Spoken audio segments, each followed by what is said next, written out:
students. And the law schools have been saying all along, hey, we're not trade schools. You teach them how to be trade people. We teach them how to think like lawyers.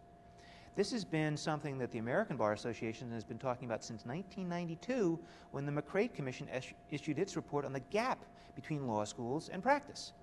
Here it is 13 years later, and this fall, in a law review article I just saw is being published this November, this December, says why can't law schools be more like law firms? Why can't we teach law students to be like lawyers? That's what we're doing. That's all that we're doing. We want to make, at Drexel Law, we want to make sure that our students come out having practiced and experienced law. And so all of them will be given the opportunity to have at least 6 months in a law firm or a nonprofit institution, a government agency, judicial chambers, at least 6 months doing it, and more if they want it. So this is following the model of cooperative education that we have on the undergraduate level. It is. It actually is. Yeah. But there's only one co-op law school in the country right now, which is up in Massachusetts, and it does 3 months in, 3 months out. And our idea is anyone who's ever supervised a student for 3 months knows exactly how that works. First couple weeks they're learning where their desks are, then they start getting good, and right when they're really beginning to be helpful, they're gone. 6 months, they can get really in there and be in depth. They can see these transactions go from beginning to end. They can get some real interesting legal work. So they can begin to experience not just what lawyers do, but the context of the law, the strategic choices, how the industries work in which the lawyers work. So they'll understand pharmaceuticals or biotech or intellectual property or health law. That's the future of where lawyers are going to be used. They should see it from the inside before they decide to go out and practice. That's the theory. Of sense. Now this will be a longer duration than I take it. 3 No, years as opposed to 2? Or will all be incorporated into the norm? It's 3 years. Yeah. You can do it longer if you need to. There's no time limit. Well, there are, but there's no time limit on that. Right now, lawyers go in for 9 months and then 3 months for summer. 9 months, 3 months for summer. 9 months, you take the bar exam. 3 plus 3 equals 6. So you can put them all together in six months and have a very in-depth experience and still finish in 3 years. So it's going to be up to the student to decide, working with a faculty member, on how quickly do you want to take the courses, how do you want to schedule things. Remember, you can start at the end of your first year. That's allowed. But if you want to go to an intellectual property firm and do patent work, you have to know a lot more than just what a contract is or what a tort is or what civil procedure is. You have to take classes in intellectual property and copyright and patent. You have to know what those things are. So you can't go out on one of those until your second year or maybe even your third year. You have to take more courses. But the students will be deciding that for themselves. So it what do you want to do? tailored to the students' needs. Absolutely which right. makes sense. And we're in Philadelphia where we have 11,000 practicing lawyers. Yeah. And a wonderful bar association that is among the best in the world. We have lots of lawyers in Philadelphia that they've already volunteered to help us with our students. We don't have any students yet, but they're already signing up, big firms and small firms, individual lawyers, not only to teach our students, but to act as their cooperative sponsors, their supervisors out in the field. Okay, well, that sounds exciting. It is.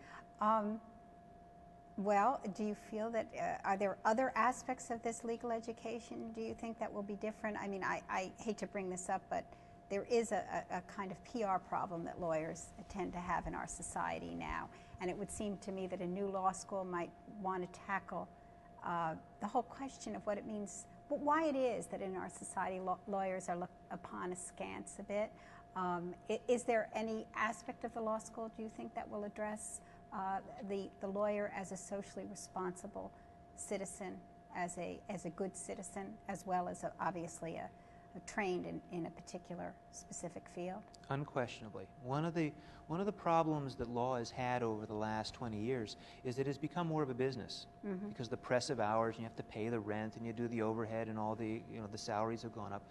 We've lost track, I think, as a profession of our professional obligations. Only lawyers can provide legal services. We have a license, and it is a monopoly. So anyone who has a legal problem must go to a lawyer. If you don't have money, who are you going to call? There's nobody to call. So what we're trying to do is we're going to be teaching 3 things in our law school, and it's in our motto: skills, knowledge, and duty. The obligation to participate in a profession and as a member of society, to use your talents for more than just bringing in a good income for your family, which lawyers do have, but also making sure that the members of society are not allowed to be out there without access to courts, justice, or lawyers. the other thing about lawyers are, some of the reasons that people, I think, dislike lawyers, tell lawyers jokes, is that, in fact, law is a way of thinking, and it has become the glass ceiling for the 21st century. You are not going to be able to get to certain positions of leadership unless you've been trained in how lawyers think. Lawyers are the CEOs, not just the general counsels, but the CEOs of major businesses. If you know how to think about law, if you've been trained in legal education, you will be able to get to higher levels in all sorts of organizations that will be precluded to you unless you have that kind of training. Think about employment issues.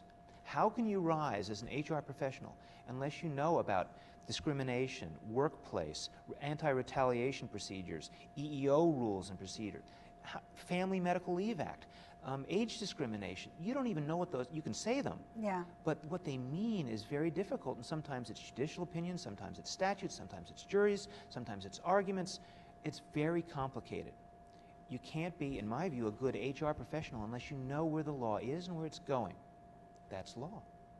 You can come to law school and learn that, and in your own business where you are now, advance to a higher level than you might otherwise be able to reach just because you know how to think like a lawyer. Right now, lawyers impose limits on where people can go, and I think that's some of the resistance of it.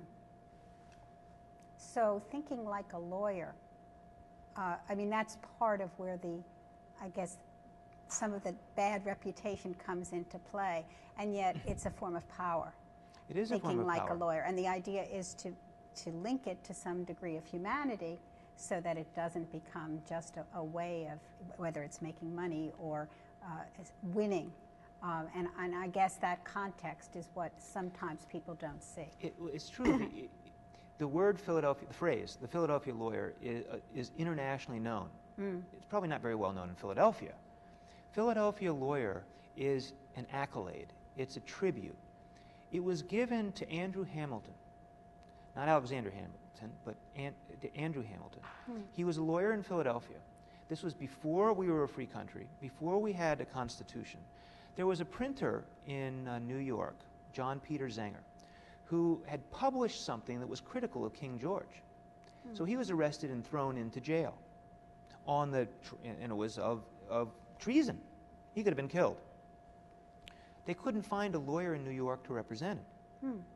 So they went to Philadelphia to find a lawyer, Andrew Hamilton. Andrew Hamilton went up to New York, defended John Peter Zenger, and argued to the jury that it can never be a crime to tell the truth. And the jury let him off. Right? And the phrase Philadelphia lawyer was given to that lawyer because he came from Philadelphia to New York, made the argument that would unpopular, that threatened him with imprisonment. He could have lost everything for making that argument. The jury could have convicted the printer and thrown him into jail to boot. But he made the argument that became the foundation for our First Amendment.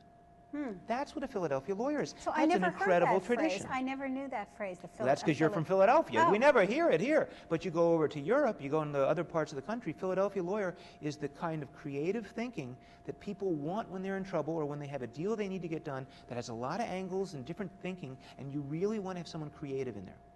That's so is it creative or is it truth-telling? I mean, I'm not quite sure there. The case was truth-telling. That was the printer. The printer said, you know, you're allowed to tell the truth, and whenever you tell the truth, you can't be, you know, killed or put into prison. Telling the truth is a full and complete defense. That was the argument, essentially. That was the argument. But nobody else was willing to make it, and it hadn't been made before. I see. And it succeeded. And it was creative. It was very creative. And it took guts to do. So that's why when you look at some of the major trials in the country for political dissidents, you'll have Philadelphia lawyers there. When you look at who was involved in the representing the NAACP and others, there were a lot of Philadelphia lawyers that went down to the South to help with that.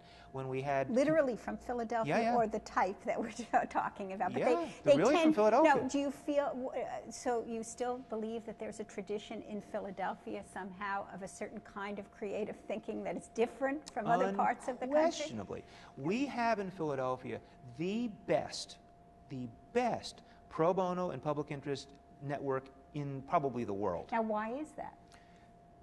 Because we have so many people who are concerned about others who take their professional obligations seriously, who are very clever and creative, and have that degree of stick-to-itiveness that say, I'm not just doing this for a little bit, but I'm staying here for the long haul. It was in Philadelphia that we started some of the most important community legal services, legal aid for poor people. We started Juvenile Law Center 30 years ago this year, representing children, juveniles, in juvenile court, which was a closed proceeding. Now they actually have a procedure that actually protects the children.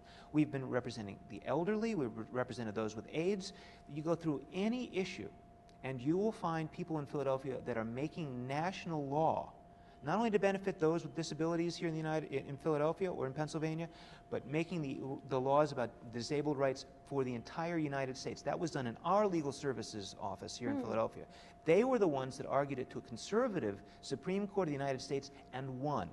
Now, Our lawyers. Do you think it has something to do with the level of sophistication here, but the smaller size, the more manageable nature of our city as compared to, I mean, New York is obviously breathing down our neck all the time, but I think it's really interesting what you say, and if it's true, it's to our credit, but it's kind of curious. I don't know why we have so many accomplished lawyers in Philadelphia, especially in the public interest side. But we have them in the corporate side and the trial side. We have a lot of very good lawyers in Philadelphia. I think it has to do in large measure because we've always been perceived as the place to go if you care about justice, if you can argue both sides of a legal issue, not because you don't have an opinion, but because you realize that people on both sides have the right to lawyers. We have a tradition of leadership of the American Bar Association and the Pennsylvania Bar Association. Our lawyers lead professional associations around the country. When you have an issue about what should the Constitution of South Africa look like, Philadelphia lawyers are going to help with that. People call on us, and therefore people who are interested, young lawyers coming out, know to look to Philadelphia for those types of issues if they're interested in them. If they're interested in Wall Street law, you go to Wall Street. But if you're interested in having more of a well-rounded professional service, living in an incredibly livable city with wonderful neighborhoods, I mean, you can live on a farm and be 15 minutes from work here. You can walk 15 blocks and be with so many trees you wouldn't know you were in a downtown urban area. This is a wonderfully livable area. I take it this is going to be a selling point for the student body we want to have here at the law school at Drexel. Now, I take it this is going to be a selective group. We're going to have high standards. This is going to be a very selective group. We have 5 very good law schools right now in the Philadelphia region. And the question is, well, why do you need another one? We've talked about how we're going to be different. But one of the things we tried to do was figure out how we could be different so we could attract more talent to Philadelphia. And I think what we've come up with for Drexel Law School is one of those things that will be very marketable. We're going to start small. We're going to have only 120 students. And we're going to divide them into sections of 60. Now, that may seem large to a lot of people who are not used to legal education, but when I went to law school, my lowest seat number was 118, and we had 4 sections of 130. That was a big class, and you had one teacher down in the middle of the amphitheater, and that was the only experience you got. We're going to be offering a much more close experience, and the largest class will be 60, and then you'll have these seminars where you learn how to write and do legal research that'll be 15. So it's going to be very small. I don't think we're going to have any trouble at all attracting students who really want to learn how to be lawyers, not just think like lawyers, in a city like Philadelphia, with the opportunities to do private law and public interest law. We're fairly unique in that. Our standards are going to be very high. We are not looking to do anything other than have a first-class law school. We have Penn a couple blocks away, and they don't feel our breath on the back of their necks yet. But I think they're going to know that we are here. We're working out great relationships with Penn. They are welcoming us here. They've been very helpful. And we're going to be different from them as well. And we're going to be different. So we'll have our own niche. That's why Drexel and Penn work together now. We're very much an applied school. We are very much going to be an applied legal school. We're going to be working on publishing. We're going to have great scholarship from our faculty. But it's going to be helping the problems of the profession and the judiciary as they are. Not hypotheticals, not some of the finer points of how many angels can dance on the head of a pin, but practical things that can really help our profession and our people. Right. Well, thank you very much. I mean, we have always been a practical school, but we're also, I think, competitive in every way.